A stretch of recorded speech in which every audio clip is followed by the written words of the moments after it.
Le damos la más cordial bienvenida a su programa médico Avances en Salud. Para nosotros es una bendición poder compartir con ustedes cada día.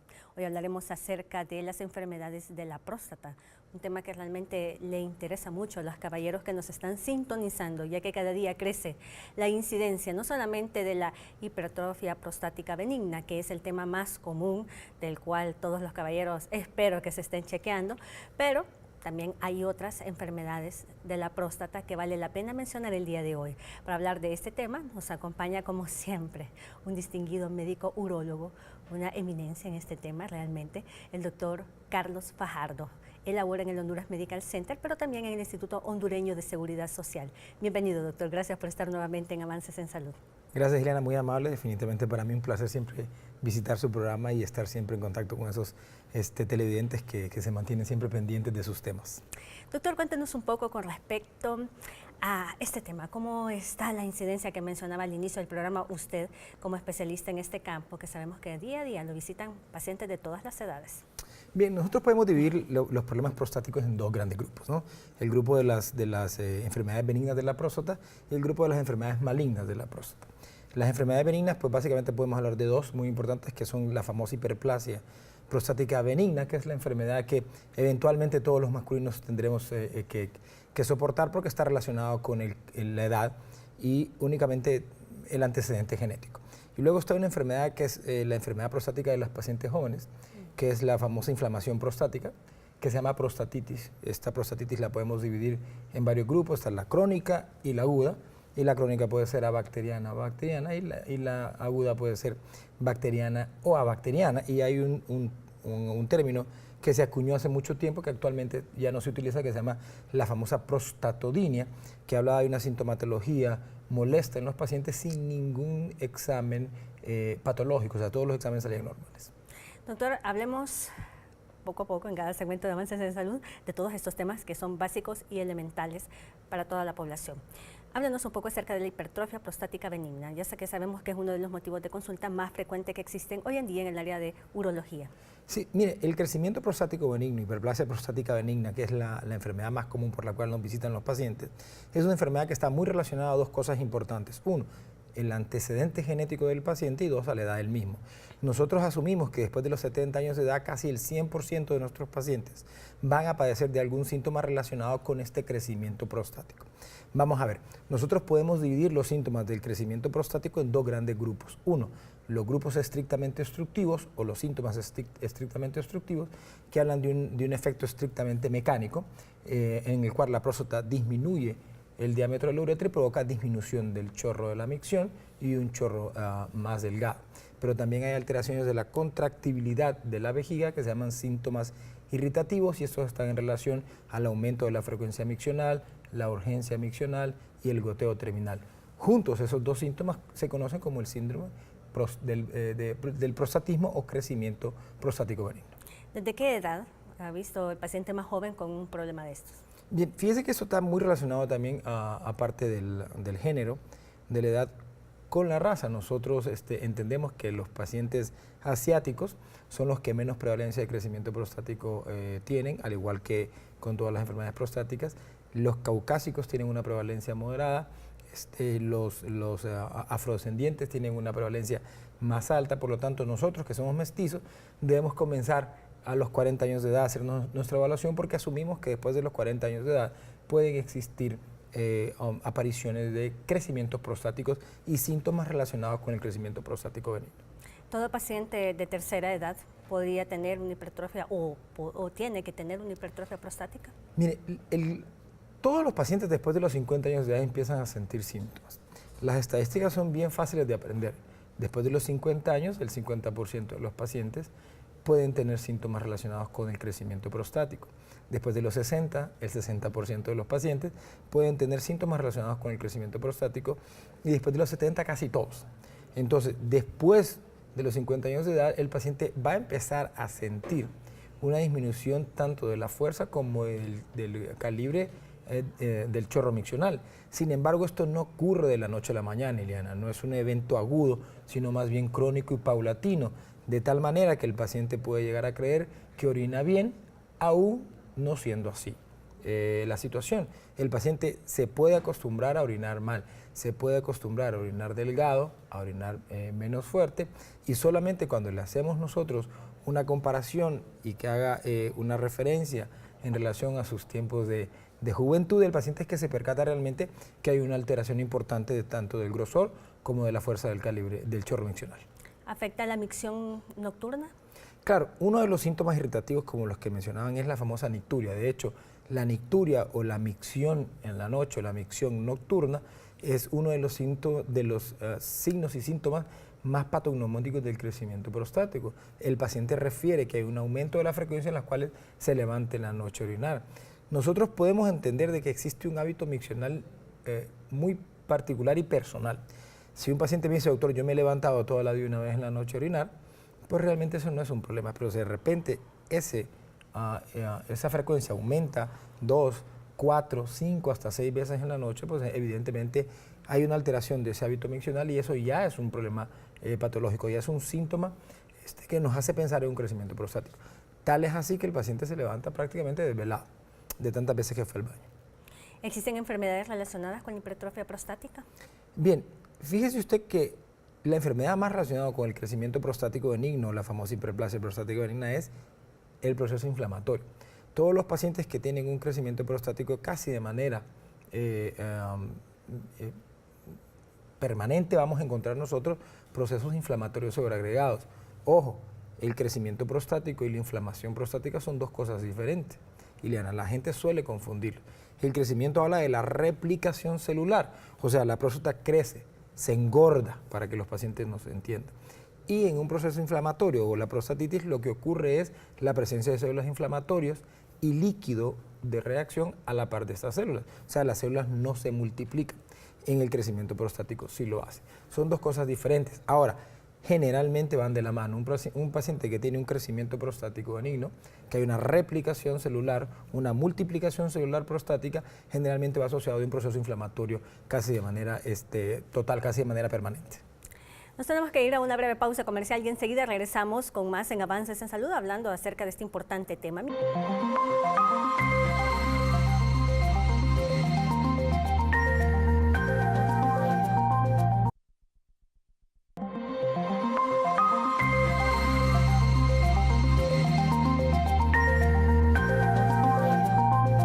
Continuamos en Avances en Salud hablando acerca de las enfermedades de la próstata. ¿Tiene alguna pregunta? Me imagino que sí, usted nos la puede hacer llegar a través del 9230. Doctor, estábamos hablando antes de la pausa comercial con respecto a la hipertrofia prostática benigna y usted estaba hablando claramente acerca de la diferencia entre el crecimiento y la inflamación de la próstata. Correcto. ¿Cuáles son los principales diagnósticos diferenciales con respecto a la hipertrofia prostática? Bien. Evidentemente el proceso inflamatorio también es la prostatitis, pero también hay alteraciones relacionadas con las afecciones vesicales de aumento de la contractibilidad o disminución de la misma.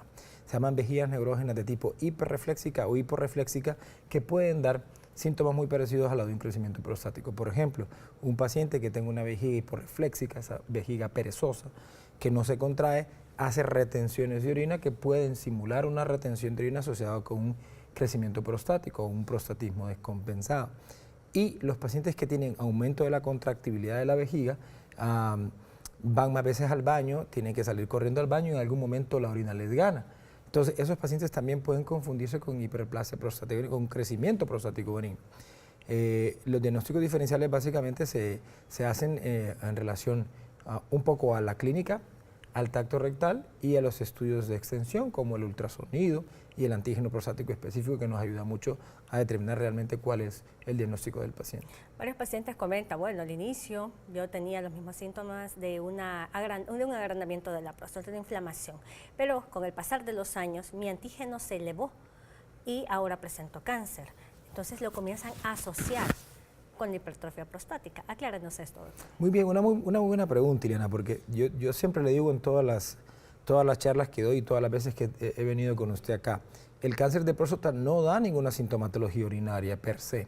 El cáncer de próstata asociado con un crecimiento prostático benigno sí me da síntomas urinarios, pero un cáncer de próstata por sí solo puede pasar desapercibido hasta que el paciente tenga síntomas relacionados con la diseminación.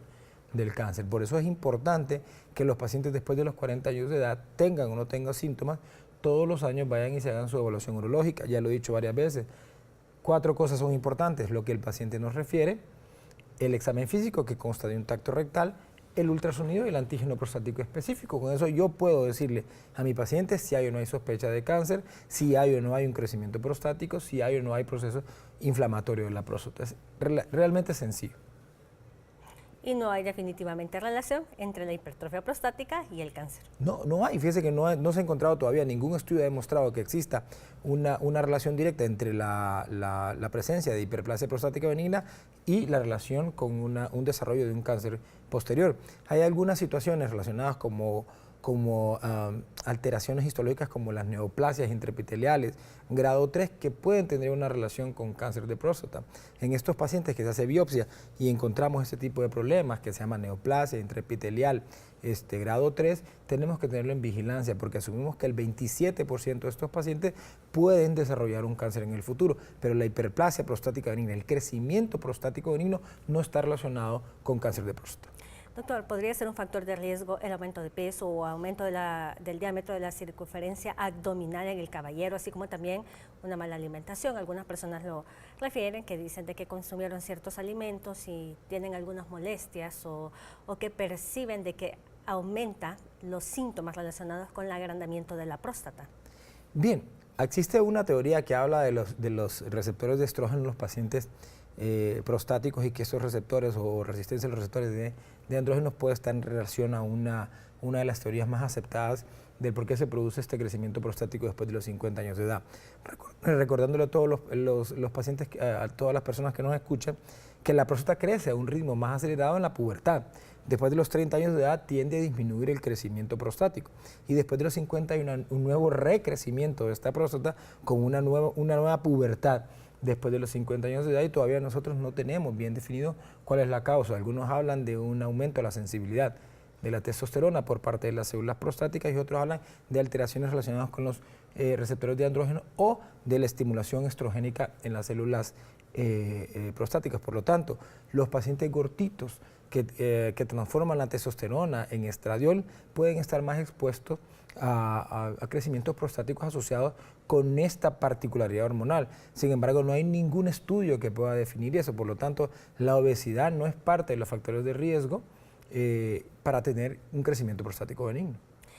Doctor, usted que es un experto en esta área, voy a aprovechar a hacer varias consultas con respecto a los esteroides anabólicos y hoy en día están muy de moda los suplementos para conservar el líbido sexual o la salud reproductiva en el caso de las mujeres e incluso en los caballeros como suplementos de testosterona, que muchas veces son autorrecetados o en otro de los casos, bueno, como mi hermano, mi primo está tomando esto, me ha dicho que tiene cambio, entonces yo lo voy a tomar. Bueno, igual se autorrecetan, se automedican.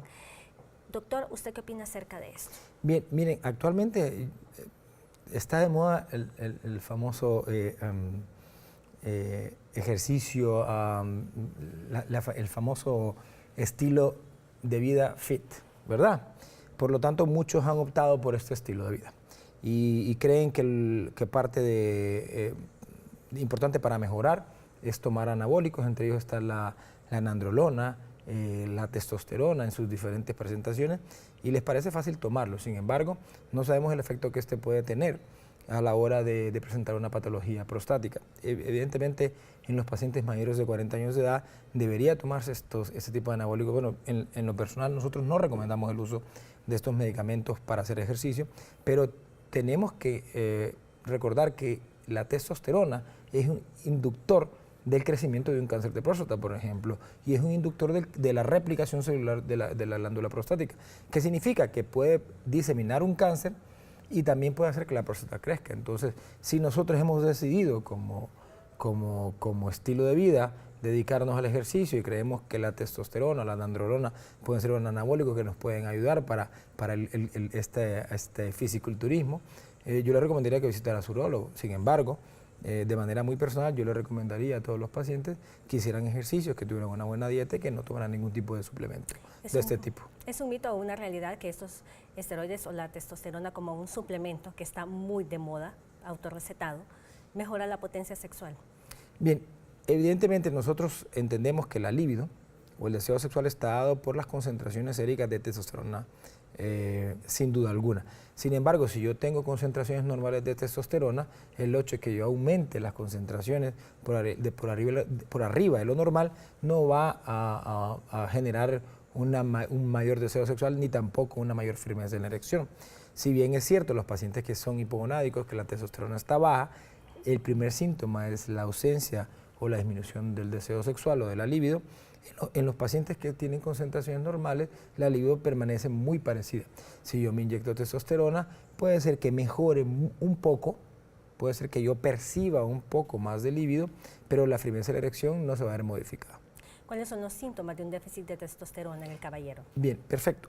La disminución de la libido es el síntoma que yo diría cardinal, pero también disminución de la fuerza y la resistencia de la masa muscular, desmineralización ósea, y los pacientes presentan una fatiga y una alteración importante de su estado emocional. Los pacientes hipogonádicos suelen volverse un poquito más irritables, más molestos, y pierden evidentemente masa muscular, por lo tanto tienden a reducir mucho su peso total. Pero es muy raro, me imagino, que un paciente llegue a su consulta médica solamente porque siente estos síntomas. Usualmente se hace un examen, un hemograma, está bien, tomamos unas vitaminas y que con eso va a mejorar. Sin embargo, el paciente va teniendo un deterioro progresivo y estamos hablando que la función y la fuerza muscular, todo esto nos ayuda y nos permita también tener una calidad de vida, pensando en esa etapa que todos llegaremos a la etapa del adulto mayor. Claro, mire, en el adulto mayor existe una cosa que se llama hipogonadismo de inicio tardío, que folclóricamente nosotros le llamamos andropausia. El término de andropausia realmente no es un término científico aceptado, ni es un término preciso. Se llama hipogonadismo de inicio tardío. ¿Qué significa eso? Que todos los hombres vamos a tener en algún momento descenso en la producción de la testosterona. Por lo tanto, la disminución del deseo sexual, las alteraciones relacionadas con la función eréctil, la pérdida de la masa muscular, el aumento de la grasa corporal, son parte del envejecimiento del masculino. Por mucho que hagamos ejercicio, por mucho que hagamos dieta, después de cierta edad, nosotros no podemos combatir lo que la naturaleza hace. Por lo tanto, el climaterio masculino, conocido como hipogonadismo de inicio tardío, y más comúnmente, de manera más diseminada, la andropausia es algo que ocurre en el individuo, sobre todo después de los 60 años de edad. Entonces, ¿podría estar indicado en pacientes de tercera edad la suplementación con testosterona? Correcto, sí. De hecho, existe un tratamiento de restitución hormonal en los pacientes que padecen de andropausia, diremos, para que los televidentes entiendan, o hipogonadismo de inicio tardío. Puede utilizarse testosteronas de diferentes tipos. Un decanoato es el que más se utiliza actualmente y viene en dosis de 1000 miligramos o 1 gramo cada 3 meses, y es muy bien tolerado. ¿Lo pueden utilizar pacientes diabéticos e hipertensos? Por supuesto que sí, siempre y cuando nosotros descartemos la posibilidad de que tengan un cáncer de próstata, los pacientes pueden iniciar su restitución sin ningún problema. Y fíjese usted, Ileana, que existen trabajos en los cuales médicos, andrólogos a nivel mundial utilizan testosterona en los pacientes aún con cáncer de próstata, y no han demostrado que exista una mayor extensión del cáncer que en los pacientes que no reciben la restitución. Es un estudio bastante interesante. Sí, sin duda alguna, es un tema que realmente amerita hacer un solo programa de avances en salud, la andropausia. Nos vamos nuevamente y enseguida volvemos.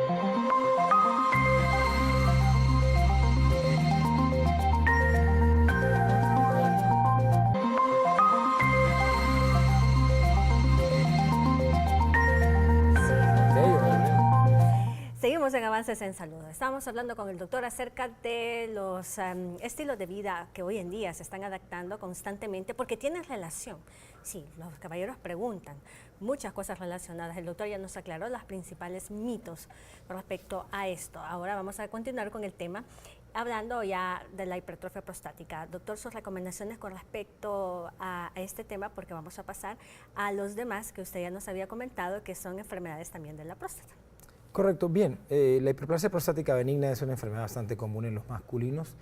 Como su nombre lo dice, es totalmente benigna, y es importante que nosotros hagamos nuestras evaluaciones anuales con el urólogo de nuestra confianza. ¿Sí? Yo no no trato de acaparar ni monopolizar los pacientes. Así que ahora en Honduras hay una muy buena cantidad de urólogos a los cuales ustedes pueden visitar después de los 40 años de edad, una evaluación anual basta y sobra para determinar si hay o no hay una enfermedad prostática, ya sea benigna o maligna, y una evaluación a tiempo puede evitarse una pesadilla de toda la vida.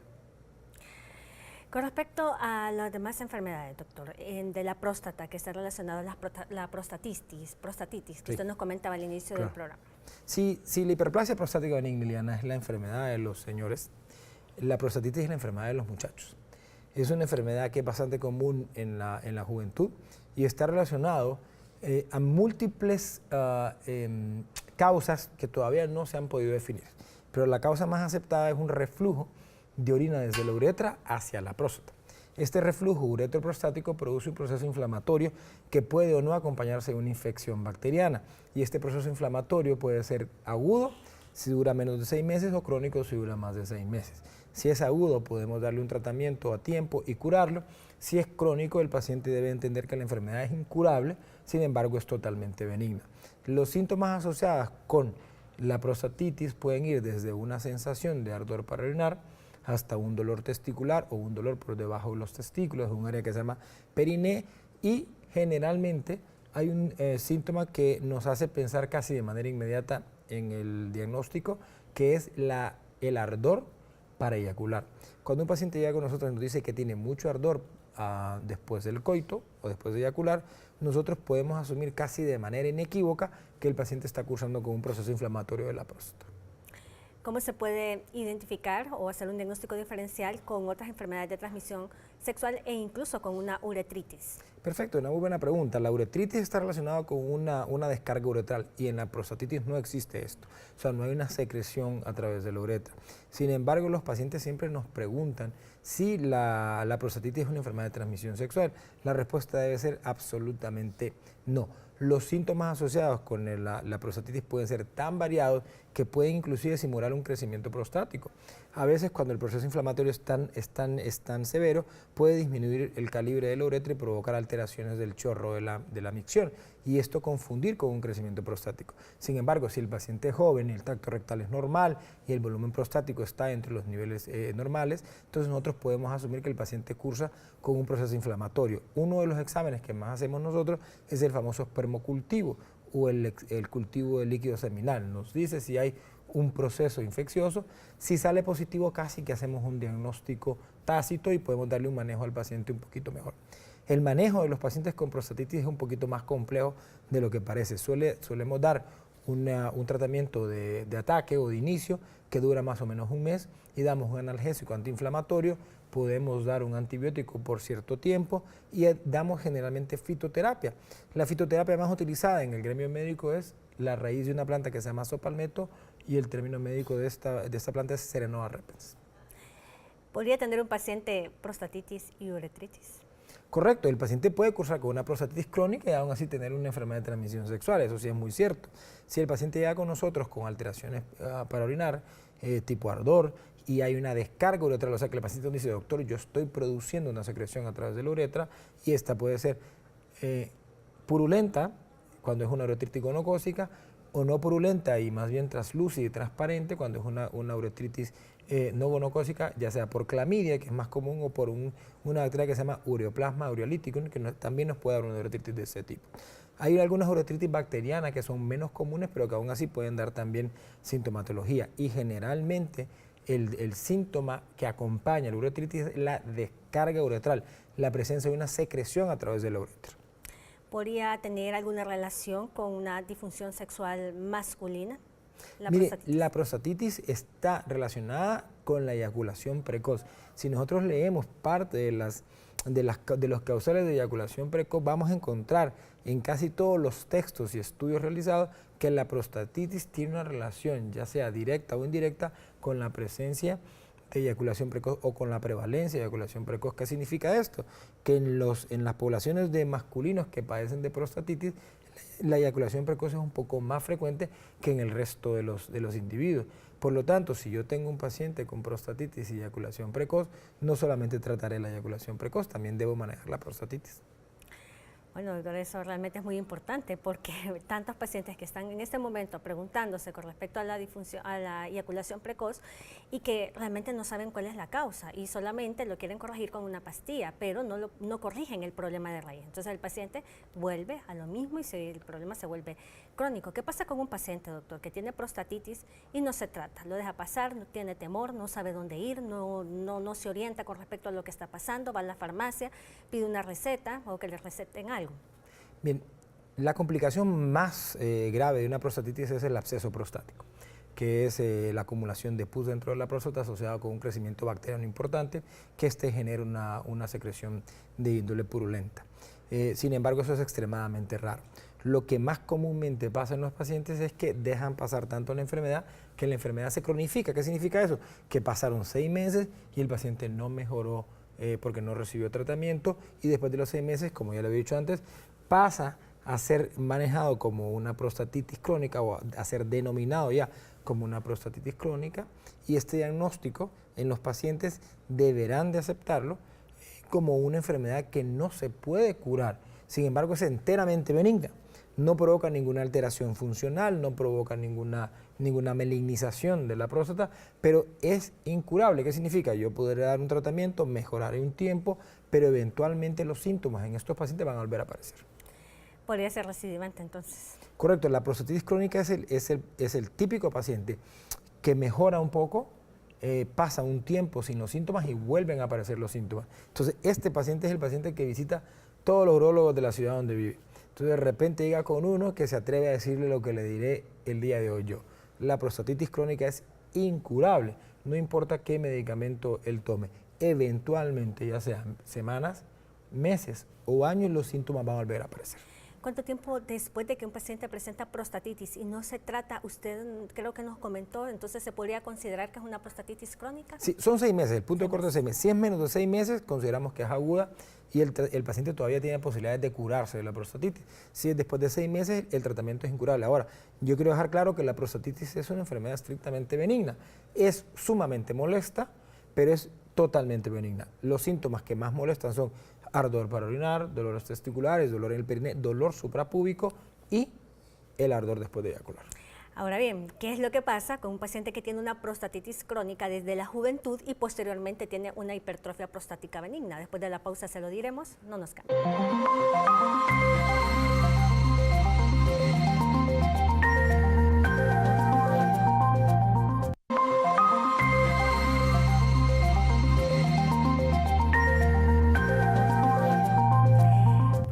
Hemos llegado a esta etapa donde el doctor va a contestar sus preguntas que ha enviado a través del 9230, a eso me refiero. Pero quedamos pendiente con una de las interrogantes, que es relacionada con la prostatitis cuando los pacientes están muy jóvenes, que el doctor ya nos había comentado, pero que se vuelve una prostatitis crónica ya después de 6 meses y que posteriormente presentan o podrían presentar una hipertrofia prostática benigna o un agrandamiento o una inflamación de la próstata. Doctor Fajardo. Sí, es muy factible, Liliana. Los pacientes después de los 40 años de edad y específicamente después de los 50 años de edad empiezan a tener problemas prostáticos asociados con el crecimiento prostático. Si este paciente ya padecía de una prostatitis crónica, pues se combinan las dos enfermedades y dan síntomas más floridos, dan mayor cantidad de síntomas. Estos pacientes pueden llegar al momento en el cual tengan que operarse, por ejemplo, y se puede hacer una cirugía y la cirugía mejora tanto el proceso obstructivo generado por el crecimiento prostático como la sintomatología asociada por el proceso inflamatorio. Cuando nosotros operamos este tipo de pacientes hay un signo que nos hace pensar casi de manera inmediata en el diagnóstico de prostatitis crónica que se llama el signo de la pasta de diente. Cuando nosotros hacemos la resección o cortamos la próstata sale una especie de material gaseoso, así tipo pasta de diente, que nosotros relacionamos mucho con prostatitis crónica. Por lo tanto, los pacientes que padecen de prostatitis crónica pueden padecer de un crecimiento prostático benigno como cualquier otro paciente masculino. Doctor, pero realmente es muy interesante e importante este dato porque son muchos los pacientes, me imagino, que por descuido y lo que usted había mencionado anteriormente, realmente llegan a esa etapa y que podrían tener complicaciones. Muchos se preguntan, bueno, y después de tener con tanta frecuencia este problema y de repente una uretritis, ¿podría existir riesgo de tener cáncer? No, la prostatitis no está relacionada con cáncer de próstata, o sea, no es teratógeno. no provoca alteración ni modificación de las estructuras tisulares, ni el tejido de la próstata, ni tampoco las enfermedades de transmisión sexual.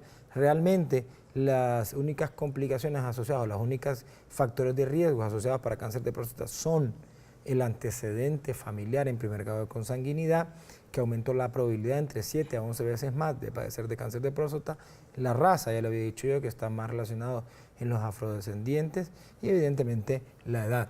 Después de los 65 años de edad, el cáncer de próstata es más prevalente, acordándonos de que es el segundo cáncer más común precisamente después de los 65 años.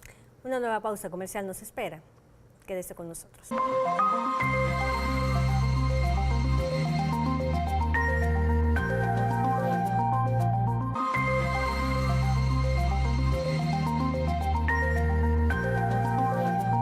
Hemos llegado al final de Avances en Salud. Muchísimas gracias por su fiel sintonía, pero también le agradecemos a un gran médico urólogo, el doctor Carlos Fajardo. Para nosotros siempre es un gusto recibirlo en Avances en Salud y poderle a ustedes entregar esa semilla de educación en salud en urología. Doctor, muchísimas gracias. Gracias a usted, Liliana, y siempre la felicito por esos programas tan interesantes que siempre nos hace el conocimiento de todos sus televidentes. Lo esperamos, doctor. Buenas noches.